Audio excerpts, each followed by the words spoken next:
Hey guys, JCTheSniper again, and today I have another review of a SOG knife.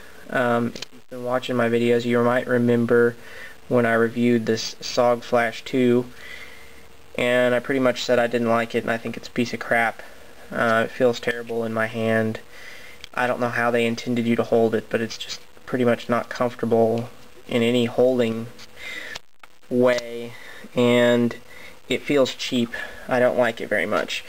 But the knife we have today to review is the SOG Trident Tanto. And this knife, I think, is a whole lot better. It's just far superior to this Flash in pretty much every way. I would definitely recommend you getting one of these over the Flash. So, anyway, talk a little bit about the specifications on this knife. The blade length is 3 3/4 inches, and the thickness is 1/8 of an inch. This is obviously the Tanto blade, and with the blackened titanium coating. Straight edged. This is an AUS 8 steel. Weighs 3.6 ounces, which is really light for a knife of this size. And the handle is Zytel. That's about it for the specs. It's 8.5 inches overall. So in size, this knife is basically comparable to a Spyderco Endura or a similar knife. Same blade length, same overall length, almost exactly the same size really. Same handle to blade ratio just about. So pretty much comparable to an Endura. These knives, I would say this is a good knife for, this is basically a tactical folder. You can use it for everyday carry. It's good for that too. It's going to take a pretty good edge with the AUS 8 steel, but more likely to be used as a tactical folder, and I think that's more what they intended it for, with some of the design features. It is an, I don't remember what they call this lock, but it's the little slidey lock on the side. It's like a piston lock style. So it's a pretty strong lockup, and I like it. It's easy to use. I like the lock on the Trident better than the one on the Flash, which is this straight pulled back piston lock. It's a little bit more difficult to use on the Flash than it is on the Trident. So I like this one better. Speed of deployment is pretty good. This one comes out faster, I feel like, than the Flash does, and locks up more solidly, and it feels a lot nicer as it's locking up. Where the Flash just felt kind of cheap, this one feels nice and feels like it's actually gonna hold up once it's locked up. So I don't know what the deal is with that Flash one. The steel, as I said, is an AUS 8, which is a good steel. It's a decent steel. Same steel that's in the Columbia River Knife and Tool M16, and I've had good luck with it. It's reasonably rust resistant. It'll rust a little bit, but with the titanium coating, that's not going to be a problem. And it takes a good edge. I don't like it quite as much as the VG10. It's not as hard, and it doesn't take as fine of an edge, but it's still a decent steel for the price point. The blade shape, this particular knife is a Tanto, and I'm not a big fan of Tanto blades. However, you do get, with a Tanto blade, a really strong point. Because of the way it's shaped, you get a very sturdy point, and it's also very sharp. So it's good for piercing while still being strong. So you're not very likely to damage this tip, but you still get a good piercing tip.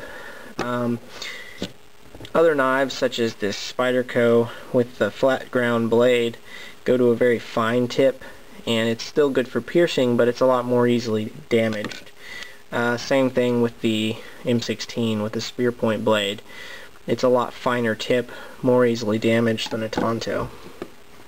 The other thing you get with a Tanto is a thinner blade profile, but you still have this point, which is ridiculous for slashing things open. If you hit something with that point, it'll just rip it wide open. So you can make good slashing attacks with a Tanto that you can't necessarily make with a spear point blade. Although this one would be okay because it's got a decent amount of belly. One thing I don't like about the Tanto for EDC is, I think for EDC it makes it a little bit difficult to do things because you can't get that slicing action on the tip of the blade because you have a flat and then a flat. You don't really have any rolling area, kind of like you do on here where you can slice something up there. But that's personal preference. This isn't my knife, this is my buddy Tomcat's, and he likes it, so that's his deal. The lockup strength is good, as I just talked about with that little piston designing kind of lock. I believe they do call it a piston lock, and it works well. It locks up real strong. There's pretty much, well, there's a little bit of wiggle developed in this one, but just the slightest bit of up and down and a little bit of side to side, which could be remedied by tightening that. But this knife's seen a pretty decent amount of use, and so it's worn well for the amount of use it's seen and how much it's been carried. So it locks up really well, and it's very strong as well. This is an eighth of an inch thick blade, and it stays thick all the way down to here where it starts to taper towards that Tanto point. So it's a very strong blade as well. And the handle's Zytel. It does have a little bit of steel lining, but not much. It's mostly just Zytel. So, it's mostly Zytel. But the back is solid. So it's still very strong. And it's a pretty thick chunk of Zytel as well, as you can see there. So it's a strong knife, despite the fact that it doesn't have a full steel liner in it. One thing that thickness of the Zytel does is it makes the handle a little bit fat. As you can see, it's thicker than a Spyderco Endura. Not a lot, but it is. And just a little bit thinner than the M16.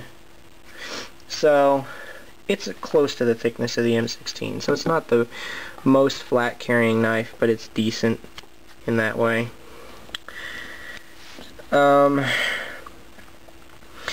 Ergonomics, I think, are really good on this knife.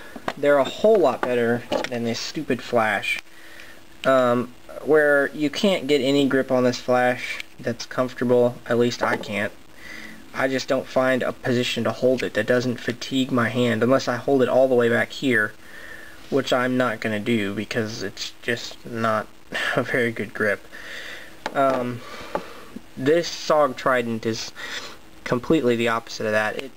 It feels very nice in hand. They've placed these finger choils here at the appropriate places that you can grip it very nicely.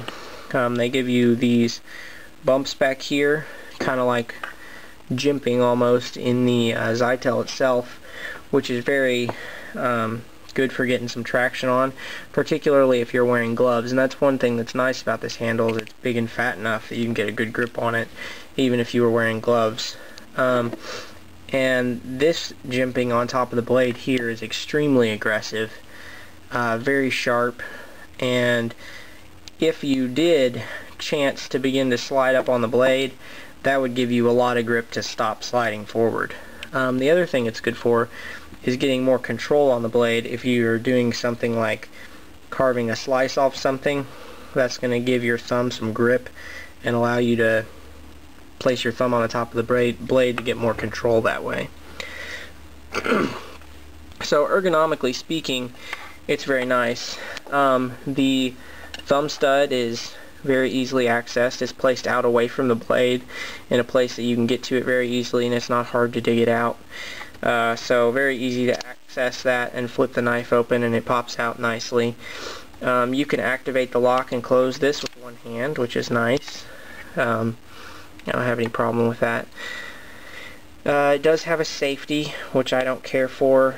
I said the same thing when I talked about the flash. I don't think you'll ever need it. I don't think there's any reason to put it on there. Because basically, I don't have a safety on any of my other knives. If I don't need a safety on my Endura, why would I need a safety on my Trident? You know, the Endura will close itself until it gets to about here. This SOG won't flip open until it gets to here. You know, so if your knife opens that much accidentally anyway, you're going to cut yourself on it. So regardless of whether it's got an assisted open or not, I don't think you need this. So I would probably glue that back, and I think Tomcat's planning on gluing it at some point. It does have this cool little cutter back here, which I think they intended it to cut like seat belts or cord or something. And it does work pretty well for cutting small cords and things like that, as long as your blade is sharp. So that's pretty fancy for if you just want to cut something small and you don't feel like whipping that whole blade out. So that could be a convenient feature for you. Has a nice lanyard hole back here, big enough to fit a piece of paracord through there pretty easily. So I like that. I think that's a good idea. The clip design is really nice. I like the SOG clips. As you can see, it loops off the end here, and you can bury this all the way in your pocket and it disappears. So all you can see is the clip, and the clip's blackened so it would blend in pretty well, and it's not that long, so it's not that big of an obtrusive thing.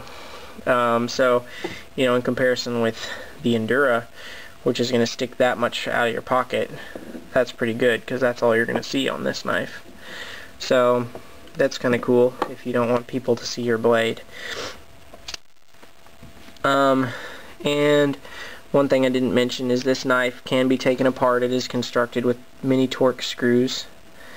So you could take this apart if you felt like cleaning it, or you just felt like taking it apart for some reason. I don't know why you'd want to do that, but you can if you'd like to.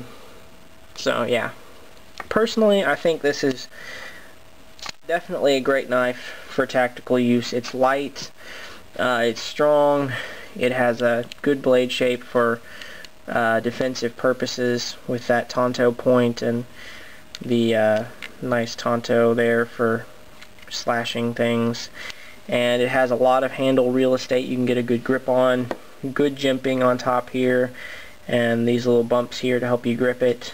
The texturing on the sides is not real aggressive.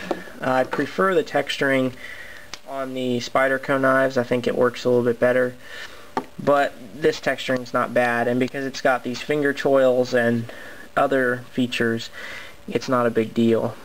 And with the tip down carry and the quick flipping of the assisted open blade, you can get this thing out pretty quick, and it's a big blade, so great for tactical use.